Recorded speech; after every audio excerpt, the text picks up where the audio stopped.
नमस्कार, मैं हूं आपके साथ नम्रता शर्मा। देश में जिस तरीके से कोरोना का ग्राफ बढ़ता जा रहा है, उसको लेकर तमाम राज्य सरकारों ने अपने अपने स्तर पर कुछ गाइडलाइंस जारी की हैं। इसी कड़ी में बिहार सरकार ने भी कुछ गाइडलाइंस जारी की हैं, लेकिन बीते कुछ दिनों में इन गाइडलाइंस की किस तरीके से धज्जियां उड़ रही हैं, इसका नजारा देखने को मिल रहा है और इसकी बानगी एक बार फिर से देखने को मिली है, जिसको देखने के बाद और इस पूरी खबर को समझने के बाद आप भी यही कहेंगे, वाह रे नीतीश कुमार, गाइडलाइंस सिर्फ आम लोगों के लिए है, दिग्गजों के लिए नहीं है, नेताओं के लिए नहीं है।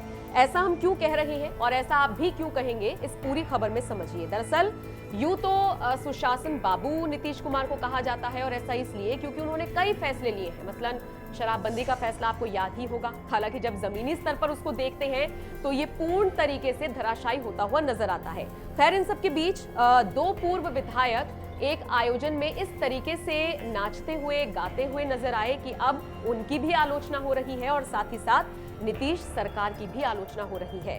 पूर्व बाहुबली विधायक मुन्ना शुक्ला के भाई मानमर्दन शुक्ला मुजफ्फरपुर नगर निगम के डिप्टी मेयर हैं। अच्छा, अब इनके बेटे का एक फंक्शन था।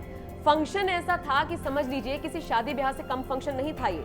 यूं तो कहने को ये जनेऊ उपनयन के उपलक्ष्य में कार्यक्रम आयोजित किया गया था, लेकिन इसमें हजारों की तादाद में लोग शामिल हुए।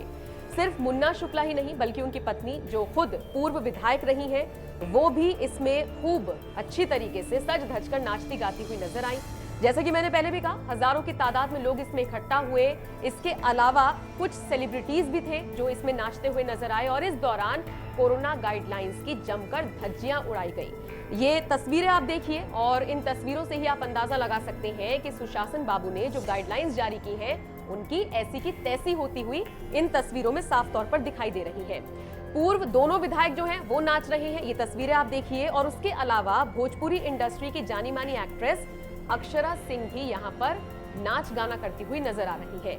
देखिए, कोई भी सेलिब्रिटी होता है, कोई भी नेता राजनेता होता है तो उनको लाखों लोग फॉलो करते हैं, वो आइकॉन होते हैं। और स्पेशली अगर हम भोजपुरी स्टार अक्षरा सिंह की बात करें तो लाखों लोग उनको सोशल मीडिया पर फॉलो करते हैं। जाहिर तौर पर अक्षरा सिंह का कोरोना काल में किसी कार्यक्रम में इतने लोगों के बीच में डांस परफॉर्मेंस देना कहां तक जायज है, आप खुद ही फैसला कीजिए।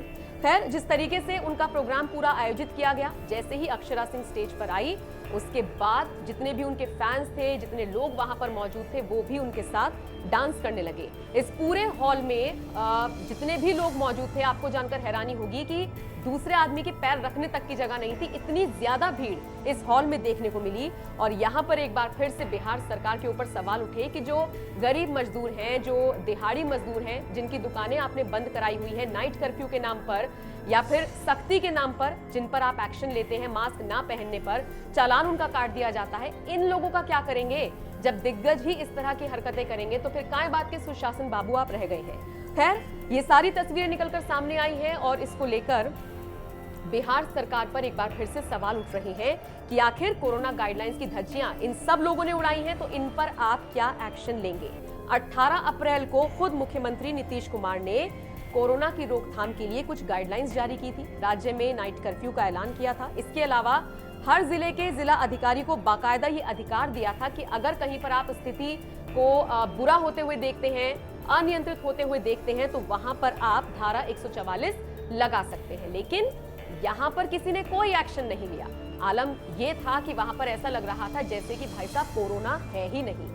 आप देखिए इन तस्वीरों को और खुद ही फिर फैसला कीजिए कि इन सारे लोगों के खिलाफ क्या एक्शन लिया जाना चाहिए, क्योंकि न सिर्फ अपनी जिंदगी को बल्कि इन लोगों ने दूसरों की जिंदगी को भी खतरे में डाला है। साथ ही साथ नीतीश सरकार के कार्यकाल में ये जो कोरोना गाइडलाइंस की ऐसी की तैसी हुई है, इसको लेकर आप क्या सोचते हैं? अपनी राय कमेंट करके हमें जरूर बताएं।